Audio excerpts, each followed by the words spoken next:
Let's get started. I'll introduce the session and I'm going to pass over to you, Amy, to take us through everything AML related. Hello and welcome, everyone.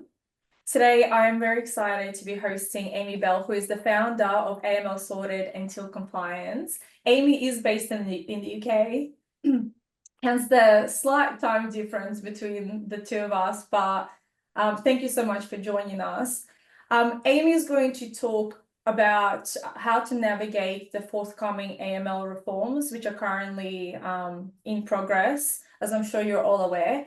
Before I pass over to Amy, for those of you who are new here, the Intel session is essentially a monthly series where we host different subject matter experts that can talk to topics that are currently happening within the Australian legal sector that would be of interest to our legal professionals.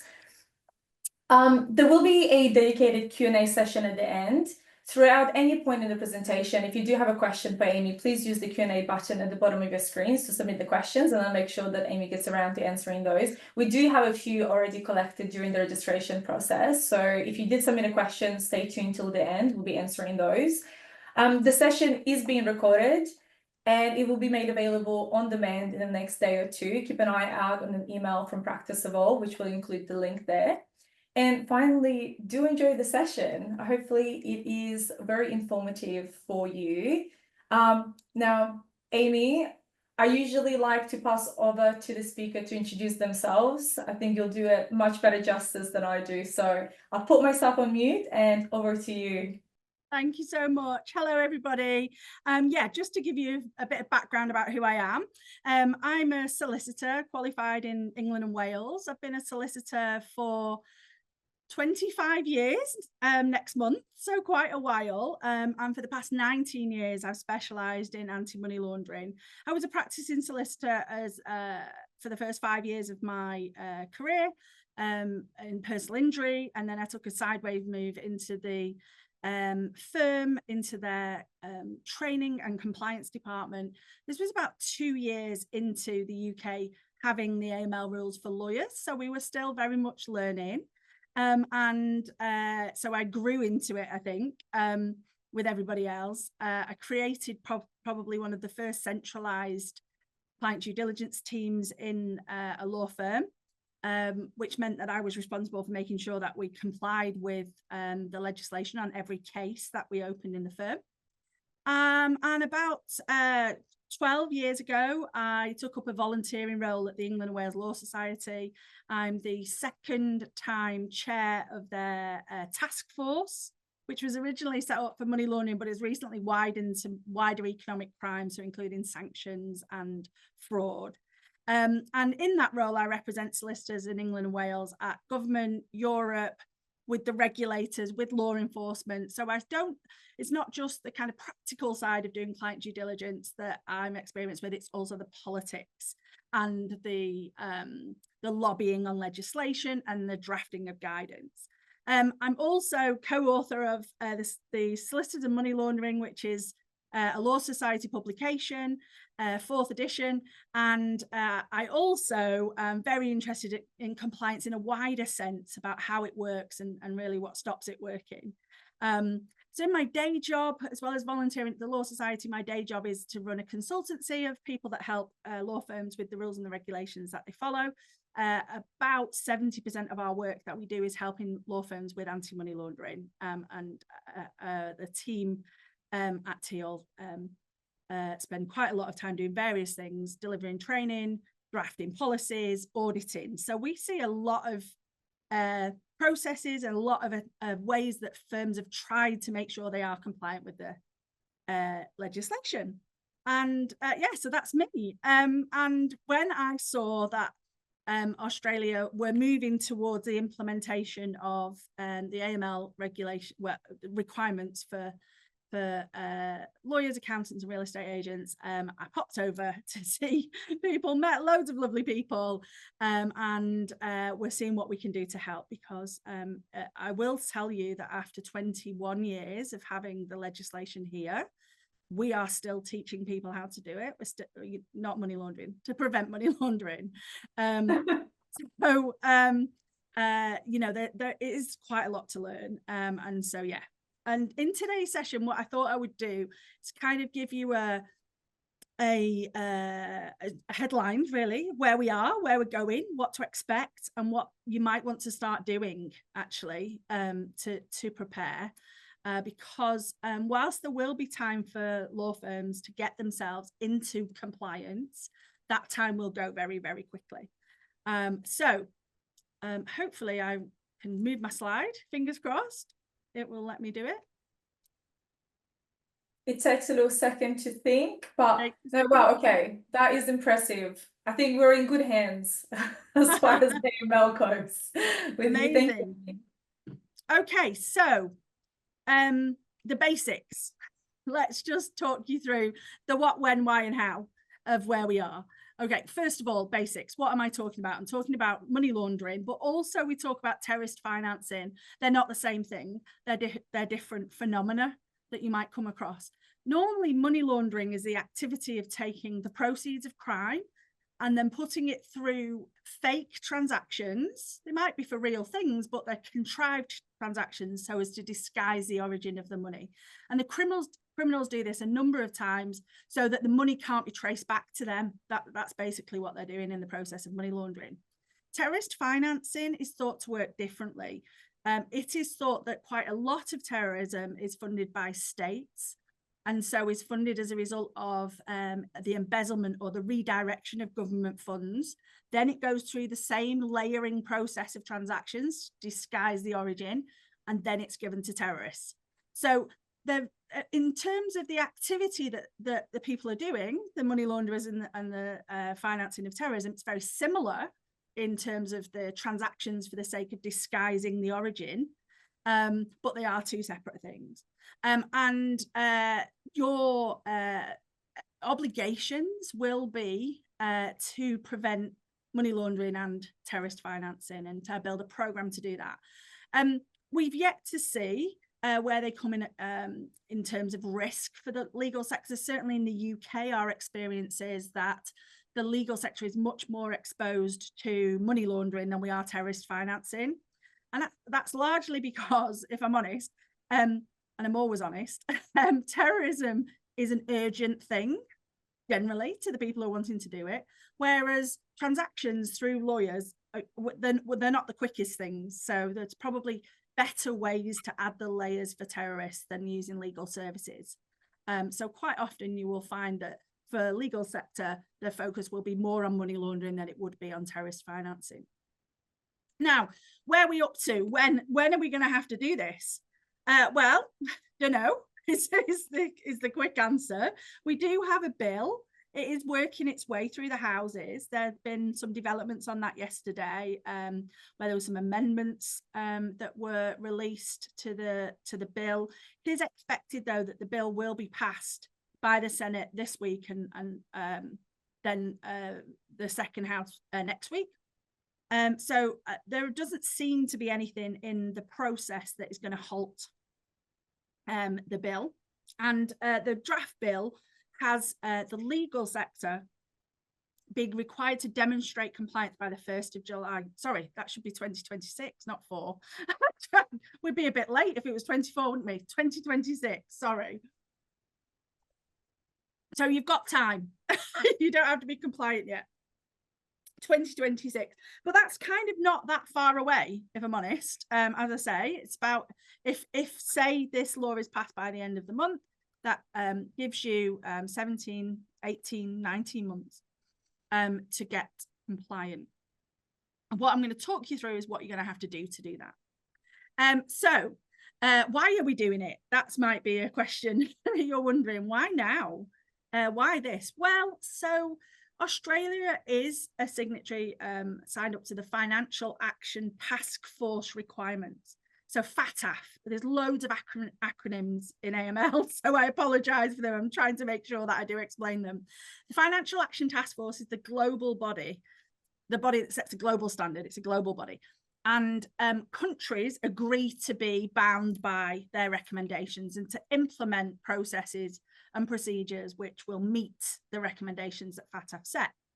every so often, FATF will come along about once every 10 years and assess a country's compliance with it. And that might come down all the way down to actually looking at organisations within the sector. So last time we had what's called our mutual evaluation in the UK.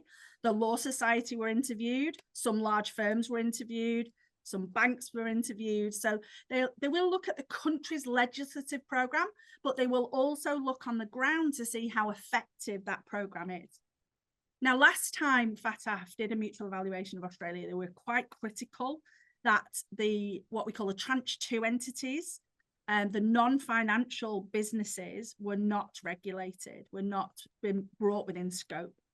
And therefore, they felt that that was a weakness in Australia's system to prevent money laundering and terrorist financing. Now, they're due back 26 to 27. It was going to be 25 to 26, and it's moved. Hopefully, to give firms enough time to get in compliance before they actually arrive. Quite apart from that, right, I wouldn't want you to come away with the impression that this is a global kind of quasi body that's telling Australia to do this. Money laundering is bad, and it harms families, economies, cultures. So it must be the right thing to do to try and prevent that, and to make sure that the financial system, which lawyers, accountants, real estate agents do participate in, that they're not exploited. And I choose my words really carefully there.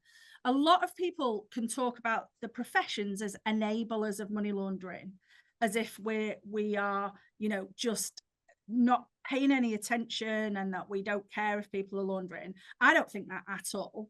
I think we're gatekeepers. I think we try our best. And the reality is that you can be targeted, exploited by criminals for money laundering. As I say, I use those words very deliberately because in the UK, one of the challenges we've had in the legal sector is this perception of professional enablers, that we're not doing our bit to protect the system. And I really object to that concept, actually. Unfortunately, FATF also use the same language, but I do my bit to say, I'm not sure that's quite right. I think we are trying to protect society. That's what we do. That's why we become lawyers. So I just don't think it's very fair to say that.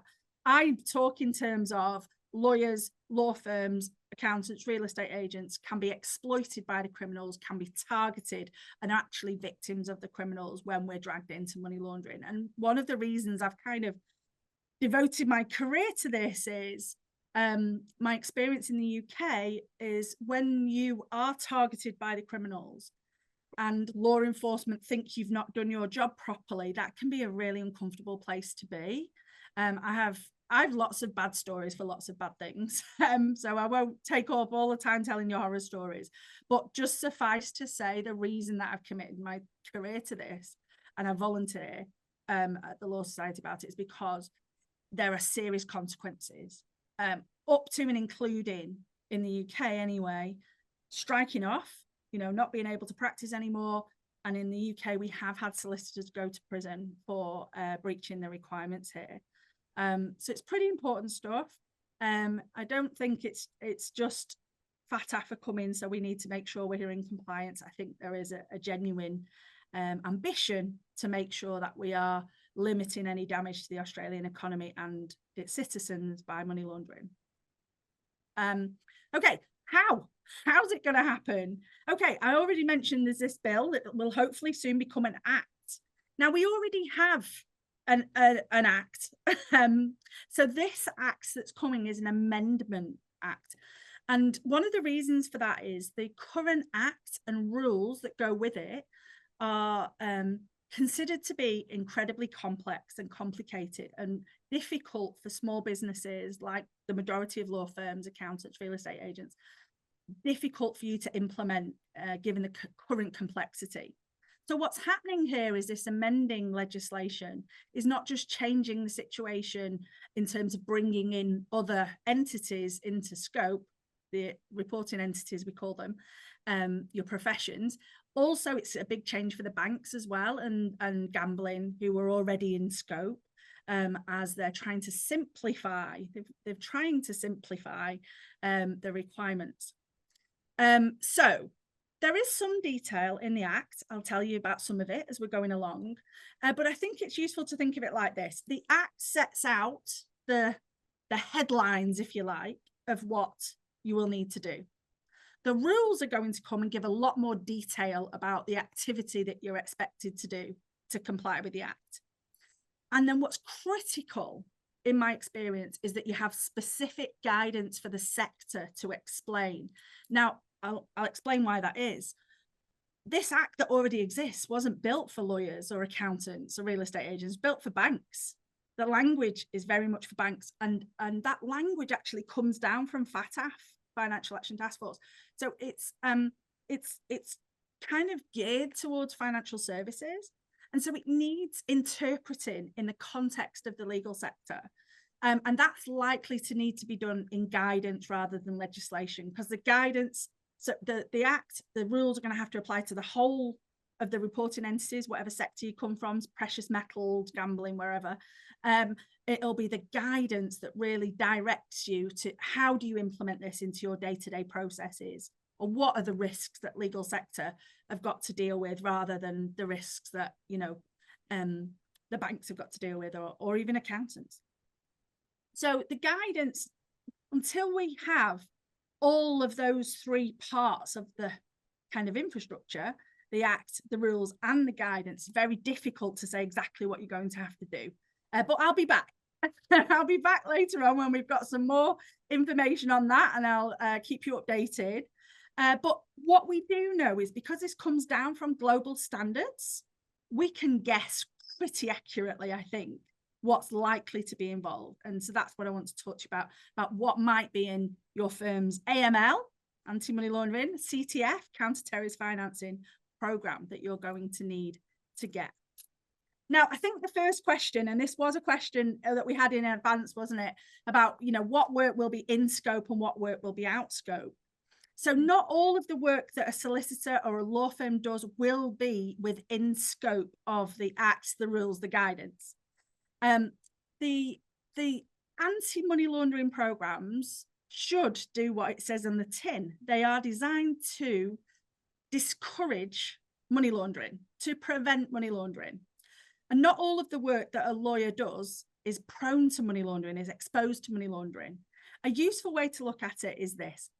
When a criminal wants to add that layer to disguise that this money is from criminality, they're usually going to want to use a lawyer to do a transaction. That's what they do with the banks. They want to put it through the bank, move it through the bank, and send it all over the place so no one can figure out where it's come from. So the type of work that we do that's likely to be within scope is also likely to be transactional. So property work, whether commercial or residential, likely to be in scope. Dealing with companies, the creation of companies, the selling of companies, the management of companies, or client assets, creations of trusts. Now, creation of trust and creation of companies, you might think, well, that's not a transaction. So why is that in scope? That's because the criminals will create complex structures to obscure their ownership of assets. So so the assets move through the banking system in the name of the trust or the company instead of the actual crook. And so when we are involved in creating those entities that could be used, we will be in scope. And what being in scope essentially means is that you'll have to be careful that you're not being exploited for money laundering. You'll have to do some checks to make sure you're not being exploited for money laundering. So the type of stuff that's likely to be outside of scope is contentious work. From everything I've read about, from consultation responses, all of that kind of stuff, it is anticipated that contentious work, litigation, would be out of scope.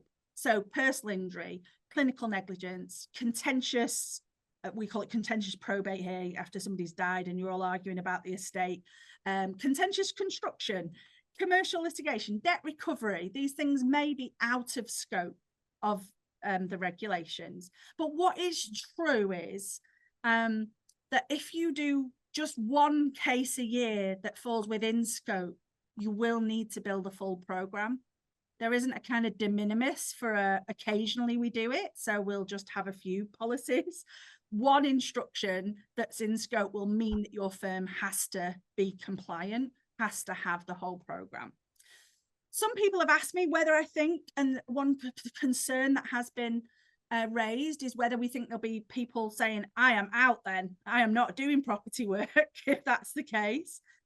Maybe some consolidation where lawyers say, well, I actually prefer contentious work, I'm just going to stay and do contentious work, and that's me. But I think also the reality in Australia is that, you know, the communities that you serve mean that you actually do need to provide services which are both in scope and out scope in reality. Where in the UK, we didn't see a huge amount of consolidation, if I'm honest. We didn't see a huge amount of people abandoning work. Well, that's largely because in the UK, the way we arrange ourselves is slightly different than it is in Australia. We will have decent sized firms. The firm I trained in was what we would call a high street local firm. It had 5 branches. It had 70 people across the 5 branches. And the people specialized straight away, you know, into family law, into conveyancing or into personal injury. People didn't do like kind of general practitioner across whatever came in the door. People specialized. And we don't tend to see sole practitioners, really small law firms, do property work in the UK. You have PEXA, obviously, and so the money moves for property moves through PEXA. In the UK, money for property moves through the client account or the trust account, as you'd know it. And so a sole practitioner here cannot get insurance to do property work, to have that amount of money coming through the client account. I think they're trying to suggest that sole practitioners might run off with the money and that's why they won't insure them. But, you know, I don't think that's true, but that's the logic behind the insurers and the lenders for not kind of letting sole practitioners do it. So we tend to have sole practitioners concentrating on solely out of scope work, employment lawyers or litigation lawyers, things like that. I think that was completely different in Australia. In fact, my visits, I've had 4 visits now, and I'm pretty much convinced that that is the case, that you will have this be brought in just because you do a little bit of work. I think talking to some of the regional law society presidents last time I was over, I think there might be a little bit of kind of across a local area, a bit of consolidation. I'm not going to do that anymore. I'm going to pass all that work to you. You pass me all your work you don't want to do. So we'll see how that shakes out. Now, what is a program? What do I mean by an AML CTF program? So first job, you're going to need to appoint an officer. The officer is usually expected to be someone within the business who has gone to the trouble of understanding AML and CTF. They need to have some good training. They need to have the ability to make decisions about whether to take clients on or report things to AUSTRAC unfettered. And they need access to information to be able to find out anything they want to know about a client that they might need to report. As a result of that, both a combination of a lot smaller firms and also the seniority that someone would need to have full access and unfettered decision making is likely to be someone at the senior end of your operation, your organization. What we can see if you look at the draft bill and the explanatory notes is comments about it doesn't have to be a member of management. I did make this comment a little bit earlier, which is when we look at the bill and when we look at the explanatory notes, we have to be mindful that this bill is made for huge, great big organizations as well as really small ones. So I think that in a really big bank, the person who's the chair of the bank probably knows nothing about money laundering. So they'll want someone a few rungs down that is a specialist in money laundering, preventing money laundering, and that they can put in charge. And that wording is intended for that. In reality, I don't expect that in the legal sector, they will expect a middle manager in your practice to take this role on because it's a pretty important one. And the reason you have to appoint the officer is they want somebody to carry the can if it doesn't happen. So they do, you know, also from the flip of that, nobody, unless they're getting paid, you know, the big dollars, is going to want to take that job on. So, you know, in my early conversations with some Australian firms that are starting to get themselves organized, they're having that discussion about who should it be. And the liability that comes with the role in reality means that it's likely to be one of the owners of the business that takes on that role. Certainly that's what we see here in the UK. So you're going to have to do that. Second job, you're going to have a firm risk assessment. Now, what's a firm risk assessment? Anti-money laundering and counter-terrorist financing compliance programs are what we call risk-based. So there isn't a tick list. We won't get in the rules or in guidance, this is how you do it. It's going to be up to you, based on the risk that your practice faces, to decide what's appropriate for your practice in terms of client due diligence procedures, checks that you might make on clients or their funds. That will all be based on risk. And honestly, you'll have to trust me on this, but you want it to be risk-based. I'll give you an example. In the UK, we explored digital identity. It's something you're exploring in Australia as well. We explored creating this digital ID that we should be able to use for the purposes of anti-money laundering programs all over the place. But the government, when trying to set the standard, set it so high that it was practically impossible for most people to meet. And so it just didn't work. That's what happens when you take a risk-based approach away. You have to set a standard that's so high that it keeps out the baddies. And that then becomes actually disproportionate on those honest and legitimate clients, because they've got to pass all these hoops. So having something that's risk-based is really important, and we should, I think, continue to lobby on making sure it's risk-based. FATF intend it to be risk-based, and I do know that the intention behind the bill is for it to be risk-based. But what that means is you have to make a risk assessment of what your risks are as a practice, and then decide what policies and procedures to deploy to reduce the risk. So when I say risk, what am I talking about? I'm talking about the risk of you being exploited for money laundering or terrorist financing. And that will be, the law will help. It will tell you the things you've got to think about, where your clients come from, what kinds of work you're doing for them, what kinds of industries they're involved in, how you interact with them. Do you meet them? Is it completely remote? Is it high value transactions, or is it small, local, small transactions that are, proportionate with a smaller town, for example, rather than big international deals that are millions of pounds? Of course, you've got law firms that do both, right? You've got big international ones that do the big deals and might deal in crypto, and then you've got smaller ones, local law, as I call it, who service your local communities. And they're different risks that those two businesses have got. And so you're going to have to work out what yours are based on, hopefully, my advice will be, I'm coming on to practical things to do in a little minute, but looking backwards and going, okay, in the last quarter or the last 6 months, where did our clients come from and what did we do for them? Because it's also not just the client factors, it's what you're doing for them. We know, and I've already kind of touched on this, that property work is higher risk than, say, drafting a will, different risks. Firm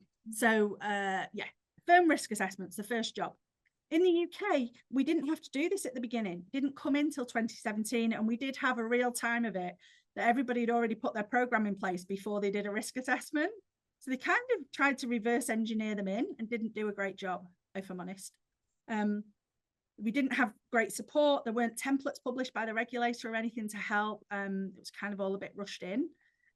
Hopefully Australia have got the benefit of our experience across the world, that, there will be resources available for people, and you won't be kind of coming at it completely blind. There'll be, good tips on how to do it well, as a result of other people doing it across the globe. Okay. After you've done your firm-wide risk assessment, next job is what policies and procedures will make sure that these risks don't crystallize. So if you see theoretically there's a risk that in your property department you could be exploited by a drug dealer, who wants to buy, build up a rental portfolio, theoretically that is the case, what policies and procedures are you going to put in place to stop that happening, to make sure you don't act for a drug dealer? That's essentially it. And that's around client due diligence, CDD we call it. There's also in your bill a term called KYC, which is know your client, very similar concepts, but CDD is usually a specific number of steps, whereas KYC, know your client, is a bit more vague. CDD will be a few steps. I'll take you through them in a minute, but essentially identifying your client and then understanding why they've come to you and generally how they're paying for whatever they're about to do. And that would be CDD. KYC might be a bit wider. Might be, well, I've done some internet research on this person, or I know this about them because I've always known them. So that's a bit of a kind of a less process driven activity and more kind of a bit fluffy around the edges. Okay, so CDD, you're going to have to decide what to do. And I know there was another question about this. What step by step will you have to do? I will cover that. Training. I have to train everybody. So the officer and the person who's preparing your program needs quite a lot of training. It's quite detailed, quite complex.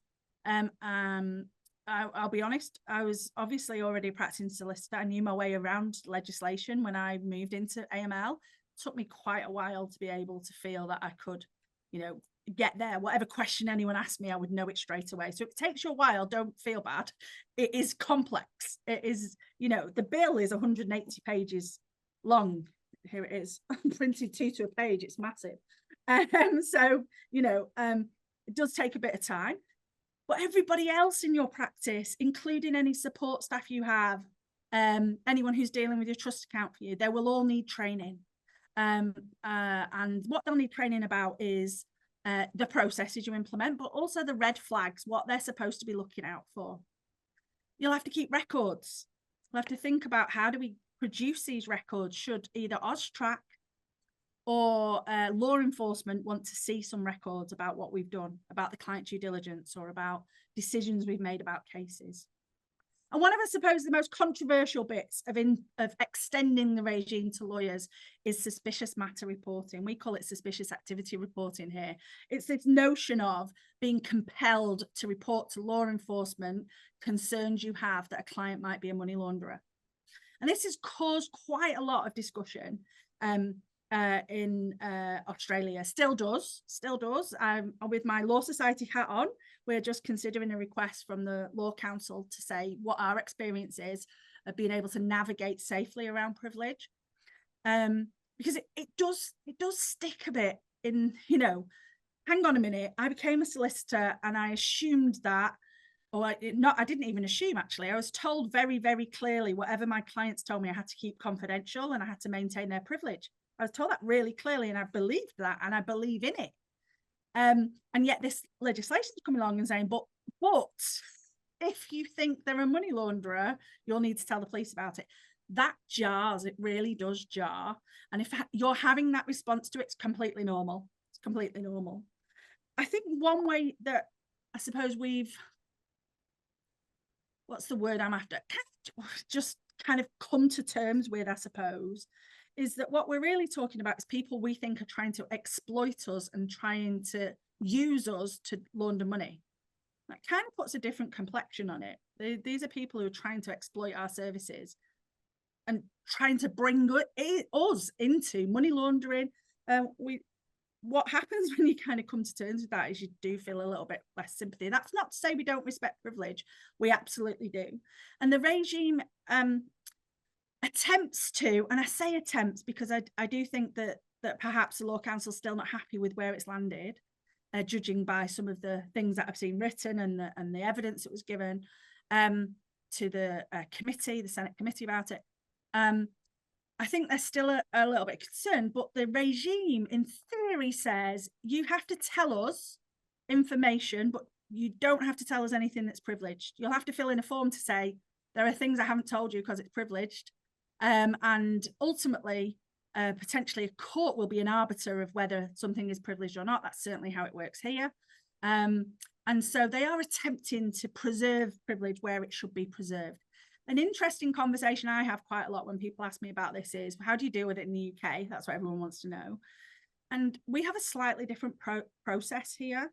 We can get a defence from committing a money laundering offence, provided we inform the police about it. Now, privilege applies unless something called a crime fraud exemption kicks in.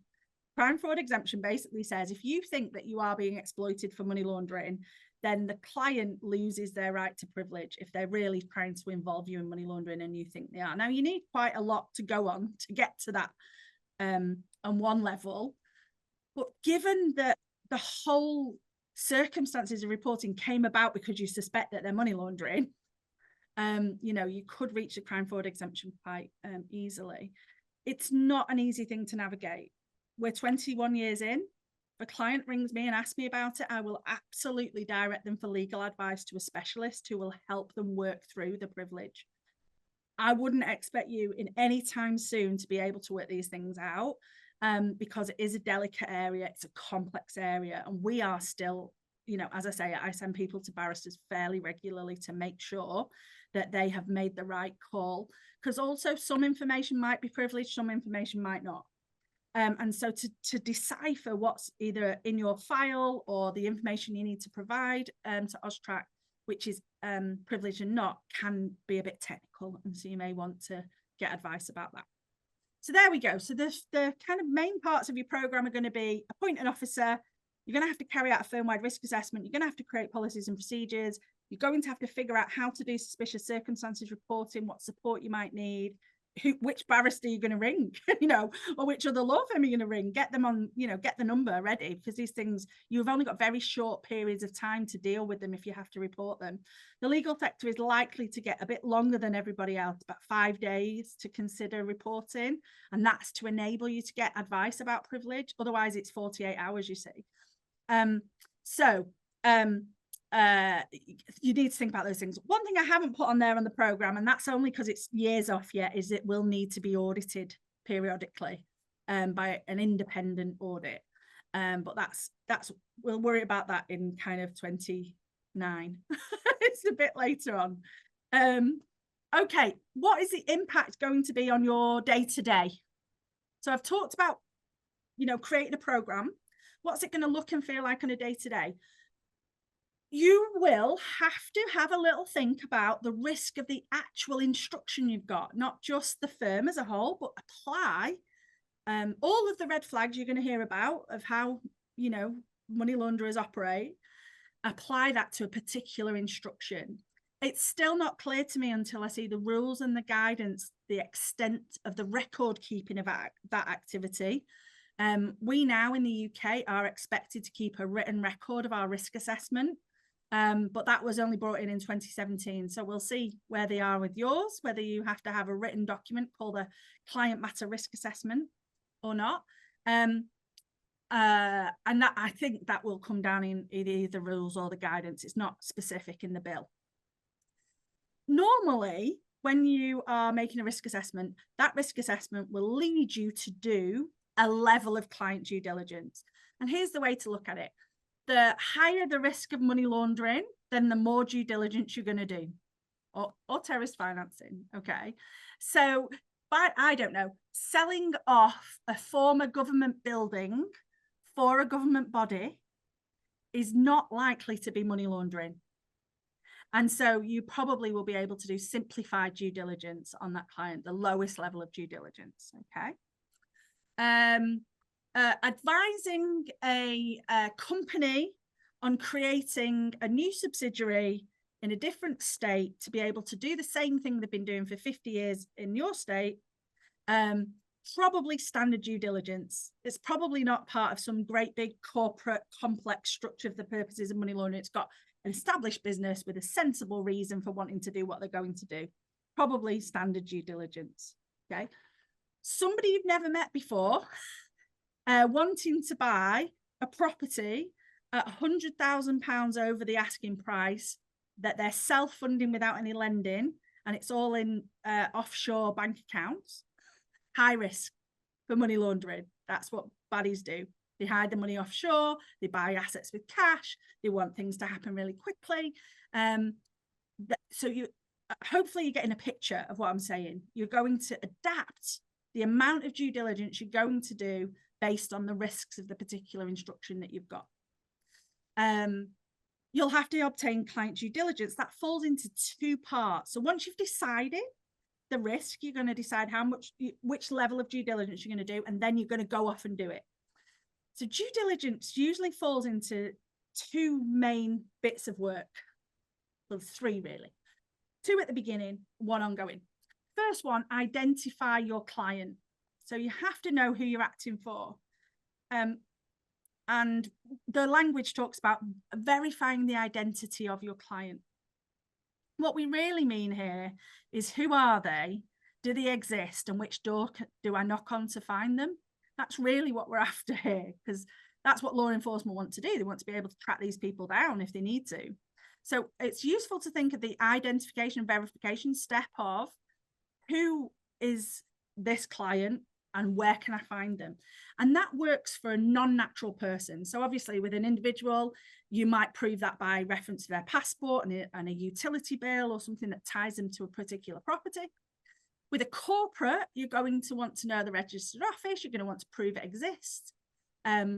You may want to understand who the directors are, and you're likely to need, we'll wait and see, but you're likely to need to verify the identity of any ultimate beneficial owners. So an ultimate beneficial owner, again, we'll wait and see, with the devil's in the detail, but traditionally it is thought to be anyone with more than 25% of the shares in the entity, or trust, or the interest in the trust, or the interest in a partnership, more than 25%. And the reason for that is they have quite a lot of power. I think lay people may think, more than 50% is who has power in a company, but actually it's usually 25. There are some jurisdictions in the world where they define beneficial owners as 10% shareholders, but I wouldn't expect to see that in Australia, if I'm honest. I think it'll be 25. I think it's currently 25. There's no real reason to change it. The banks have to deal with it for 25 plus. It's not actually 25, it's 25 point no, more than 25. So yeah, identifying who they are, verifying what you've been told. Those two terms really key to get. Identification, verification. Get the information is to identify, verify it is to verify, usually by independent means. So you're told something and then you are proving that that is accurate. That's the two steps really. Once you know the identity and you verify the identity, then you have to move on to this very vague step called understanding the nature and purpose of the business relationship. So often people talk about here, how they're paying for it, source of funds, source of wealth, where did they get the money from? Because of course that's how you stop money laundering. You never stop money laundering with a passport and utility bill. You might stop a bit of fraud, but actually baddies live somewhere, so they are going to have a passport and a utility bill. So it's in this step, the understanding the purpose and nature. Why did they come to you? What are they wanting to do? Does that make sense? Does that strategically align with what you already know about this client? How are they paying for it is definitely in there. Where did they get that money from in the first place? Now, you might be getting quite nervous at me mentioning these things, like, what you mean? I mean, I'm going to have to ask people where the money comes from. I'm going to say, we'll wait and see. In the UK, this language comes from FATF, so it's probably, Australia haven't made it up. it's a global requirement. But the ways in which it's interpreted across the world does vary a little bit. In the UK, certainly, we are being taken towards, we're not there yet, but we're being taken towards an expectation that we would at least ask questions about it and record the answers. And in higher risk situations that we will actually seek proof. Now, there's likely to be certain types of clients where it's mandated in the law that you see proof of their funds and proof of their wealth. These are clients that are on the very high risk end of the spectrum, in the enhanced due diligence end, and they're called politically exposed people or clients established in a high risk third country. Now, we'll see where your rules come out. As I say, I'm only telling you how it works everywhere else. But where you get those kinds of clients, the concern is that we can't just take their word for it. We're going to have to prove it. Really, when you look at AML legislation, really the only times that they prescribe source of funds, source of wealth mandatory is in those very high risk situations. Otherwise, it's in this kind of catch-all of purpose and nature. So I don't know yet until I see the guidance exactly what the expectations will be. I can tell you how it's developed in the UK over 21 years. In transactional work, a lawyer will address their mind to the source of funds. If you think about it, though, most of the time, you have to ask those questions anyway, not because AML says you've got to, but you need to understand how you're going to actually do the job. Someone's buying a property, you're going to need to know how much of their own money they're putting in and how much they're borrowing, and so that you can, you can do all of the work around that. If you were advising someone on creating a trust for post-death wealth planning, you'd have to ask them how they made all the money and where it is and what it can, if you're helping a firm do a restructure or create new entities or acquire a new company, you're going to have to do due diligence. So what I'm saying here is the work that you might do might not be anything extra. You might be doing it anyway. What I'm saying is you might want to keep a note of it and say, for money laundering, well, prevention of money laundering purposes, I have thought about this and I'm happy. So yeah, there we go. Also, you need to keep an eye out. What's happened in the UK is that people have kind of got to this perception that client due diligence is something you do when you open a file and then that's it done. And that's because there are some steps you need to do at the beginning. You've got to ID and V, you've got to identify and verify them at the beginning. And you will ask questions about the source of funds, source of wealth at the beginning for a transaction. But here's the thing about the crooks. They very rarely strike at the beginning. They strike later on. They change their instructions. The money comes from somewhere you weren't expecting it, something like that. So there's this obligation to do what's called ongoing monitoring. So keeping it on your radar as you go along. One of the most challenging things for lawyers is demonstrating ongoing monitoring, because like if something changed, then you'd be able to demonstrate you asked loads more questions. But how do you demonstrate you carried on thinking about it when nothing changes? Well, the quick answer to that is you make a little note that says, I have thought about this before you do the thing that might be money laundering, before you complete something. You just go back and go, yeah, actually, I've thought about it and I'm happy that we can proceed. But yeah, ongoing monitoring is actually, 21 years later, one of the most overlooked areas of kind of note-taking, record-keeping in our experience. And actually, the regulators now are starting to challenge firms for not doing it. But, we have a long way to get to that. And then any suspicions need to be reported, and you need an internal process for that. Probably going to want to keep those records well away from any client records because of this phenomenon called tipping off, which is where the person you're suspicious about figures out that you're suspicious. It's way more technical than that, and I haven't got time to go into the technicalities of it at the minute, maybe another session, but just be aware that if you are reporting someone, you can't tell the person you reported that you're doing it. You can't ask their permission to breach their privilege either to tell them it. You're likely to be committing an offence if you do that. So you do need to think about some practicalities around how do we secure that information, how do we keep it safe, so the client doesn't actually. One case, back in the day when we used to have paper, people used to do these suspicious activity reports, suspicious matter reports to the reporting officer on a pink piece of paper or some bright coloured piece of paper so that it stood out in the file. So if the client fell out with you because you'd stopped doing the work while you were waiting to report it, and asked for the file, you could make sure that piece of paper was extracted. Obviously, most of us are paperless these days, using case management systems and things. So the coloured bit of paper's kind of disappeared.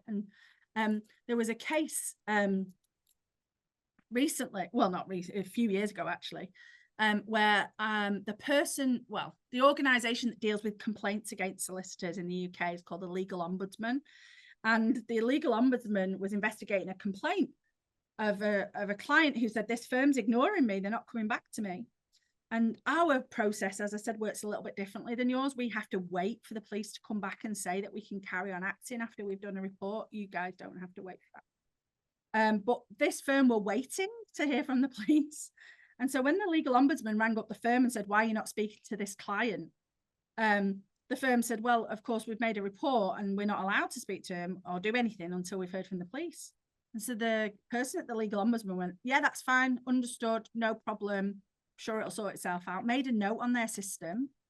And then, of course, the client rings up the legal ombudsman and says, why they're not doing any work, what's going on with my complaint. And then some call handler goes on the file and says, well, it says here that they've reported to the police and they're waiting to hear. And there's a tipping off right there. That's right there. I did offer the legal ombudsman some training after that happened. I said, do you want me to come and talk to your people? But you can see the risk when these things, the records are kept in a central place. So you're going to have to think about that a little bit. Okay, what should you do now? There's still a lot of detail we haven't got. We still need to hear from the AUSTRAC, who will be the regulator, as to when their guidance will be coming out. We need to have the rules. But there are things that you probably want to start doing now. First one, I did talk about it. You're going to need to create this firm-wide risk assessment. And you're going to have to collect some data to do that. The kinds of data that you're going to want to understand is how stable is your client base? Are you always getting new people in that you don't know anything about that you're going to have to check out? Or is it quite stable? Are they repeat clients you know really well? What are you doing for them? Are you doing in-scope work, out-scope of work? What kind of work are you doing? Is it high-value stuff? Is it small? Is it, you know, not stuff that money launderers are likely to want to do? Please don't get too carried away with that, though. Money launderers will launder any amount of money. Even through pokies, you know, it's worth it to them to just stand and feed the machine all day and get a 74% return on it. So, you know, don't think there's a de minimis below which a money launderer won't bother doing something. There isn't one. But what are you doing? What size of transactions? Where are your clients coming from? Are they local? Are they international? If they're international, what kind of jurisdictions are they coming from? There are these, the Financial Action Task Force has a couple of lists. They're naughty lists, the grey list and the blacklist. If you're on the grey list or the blacklist, then you're what's called a high-risk third country. And so if you've got clients that are regularly coming from there, you're going to have to do more due diligence on them than local domestic clients. So it's useful to think about that. And how do they fund their transactions? Are you dealing with people who are largely borrowing from institutions? Are people funding it themselves? Is it often their own monies? Is it savings? Is it gifts?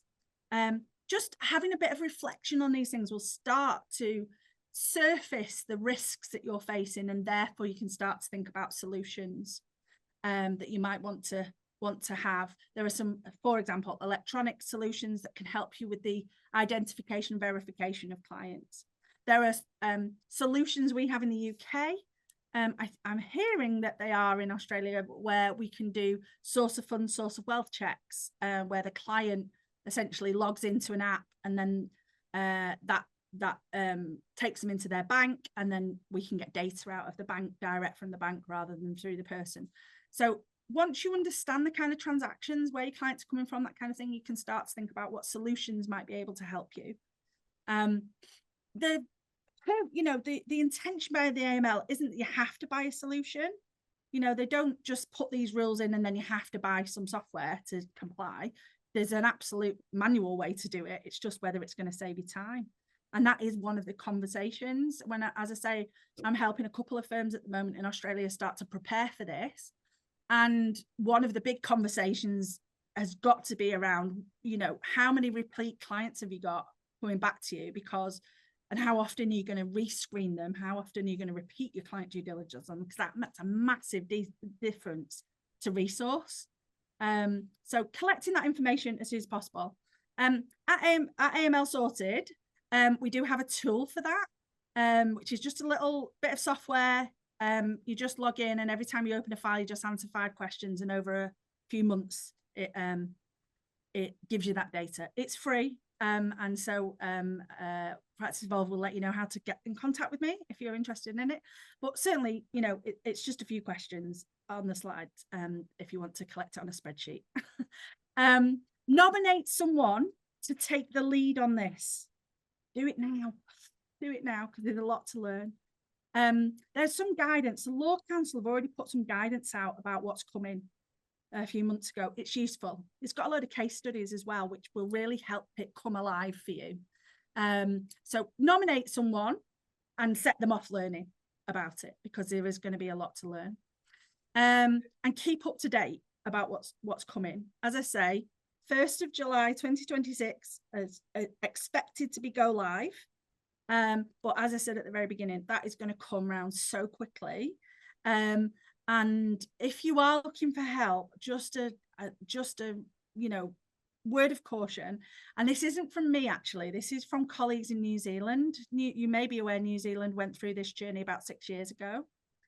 And one of the things that was really challenging for them was the sheer amount of new entities that were coming within scope compared to the number of people that knew about how to help them. There wasn't many, and there was lots of entities. And we're going to have the same problem in Australia. They're 90,000. They're going up from 13,000, I think, to 90,000 entities. That's a huge uplift in entities. And if you're going to need to get help, you probably need to start thinking about it sooner rather than later, because that 18 months will be gone very quickly. So I think that's it from me. I think that was my last slide anyway. Oh, okay. That's definitely a lot to process. Thank you, Amy. We do have some questions that have come through. One specifically relating to family law. Yes. And since it's contentious, will it be likely to be out of scope? So that's a really great question. I want to see the guidance on that. I'll tell you why. In the UK, we had a decision in the Court of Appeal that basically said genuine litigation doesn't get caught by our money laundering offences. However, I was in Europe recently with a meeting of all the European bar AML experts. We're all geeks. We meet together once a quarter. And one of the bars said, well, of course, family law's out of scope. And two of the other bars went, no, it's not. They said, oh, well, you're dealing with assets in a financial proceedings for family. So that's in scope. So I'll be really honest with you. I have as many law firms. I literally recently did a LinkedIn poll about this. If you will look on my page, you'll see it a few weeks ago. I said, how many of you treating it in scope? And actually, what we've found in the UK is that firms tend to have a one size fits all. So it's a bit of an academic point. They treat it all the work that the firm does is in scope because it's just easier to run one program instead of two. Most people here do run it as if it is in scope, or even if it's technically not. We've got another bit of really bad drafting in our legislation that brings family law into scope if you give tax advice, which was a development in 2020, which I'm trying to get them to take out because I think that's making us in scope by the back door. So I'm going to say it hopefully is outside of scope. And certainly the intention isn't to accidentally bring anything contentious inside a scope. The only bit is we're going to have to see how they interpret assets, the management of assets. Because if you think about it, you are participating in passing over share certificates, for example, or quite apart from money moving through as a result of an order, but actual tangible assets. And as I say, in parts of Europe, they think it's in, and other parts they don't. So we'll see. Okay. I've got a question from Karen here. So in respect of identity checks, do you know if the standard is the same as PEXA, where it has to be done in person, or can it be done virtually using VOI software? And is there an expiration term for the identity like PEXA, where it is 2 years? We don't know yet. One of the things they are looking at is, could the guidance say if you're already using some other method to identify your client like PEXA, that would be adequate. One of the challenges to that is actually the perceived expiration date of it, because of course what we're interested in for AML is which door to knock on to find them. So that might change. So normally, if you want to reuse client due diligence for existing clients, that normally the position is you don't have to redo it all from scratch every time they come in if you're reasonably satisfied that they are still who they say they are and nothing's changed. But bearing in mind, and we have to wait to see the detail, certainly in the legal sector in the UK, they have said that a person's identity, verification of identity, includes their address. So we'll have to see where yours shakes out when we see the rules and the guidance. So the hope is that you would be able to use what you use for PEXA. They definitely are conscious of not making you bring in extra processes if you've already got one. But we will have to see the guidance and the devil in the detail about that. Okay, well, that brings us to 11. Amy, thank you so much. That's a lot of digest for everyone, but we will have you back in March.